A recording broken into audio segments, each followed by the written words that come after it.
Walk me through some of the ADB's financing commitments and the pipeline of investment in the year ahead. Where are you going to be prioritizing that investment and why?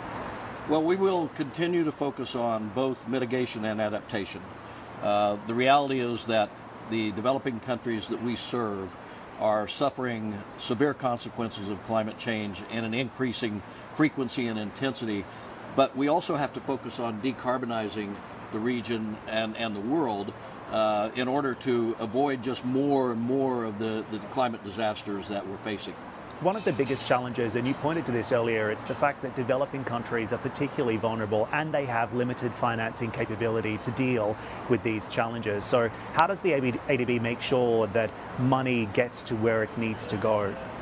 Well, in a number of ways. The most important point of approach is to increase the amount of upstream, what we call upstream analytical work, understanding what the risks are, the priority risks, and then what you can do to actually mitigate, offset, or at least build resilience to those risks. And a good example of that is today, as we're here in cool Tbilisi, South Asia and East and Southeast Asia are suffering one of the worst heat waves they've ever experienced, affecting millions and millions of people.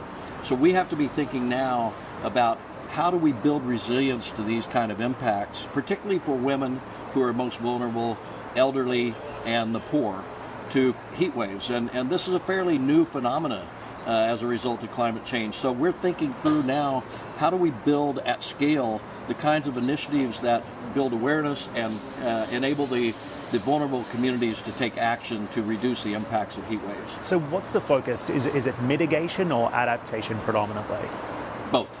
We have to deal with the realities of today.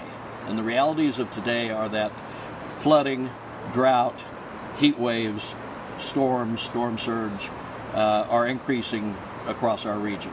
The Pacific is suffering, as is all of Asia. So we have to deal with that reality. That's adaptation.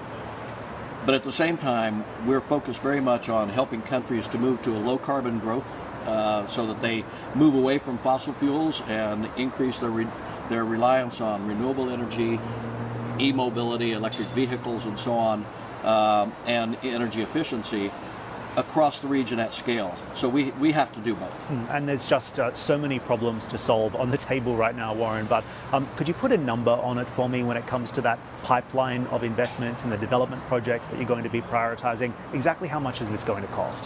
Well, for ADB, we're looking at probably a continuation of around $10 billion per year. It will increase as we move forward on each year because the demand is increasing.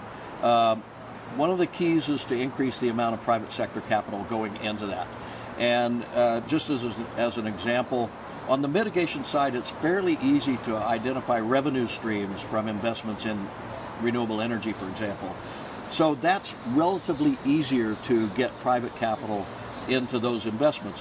Much more difficult is the adaptation side. And one of the areas we're focused on now is the use of what we call nature-based solutions, investing in natural capital to actually build resilience, to sequester carbon, and to generate jobs and economic growth, and improve biodiversity across the region. So these are win-win-win-win types of investments, and we're really scaling that up.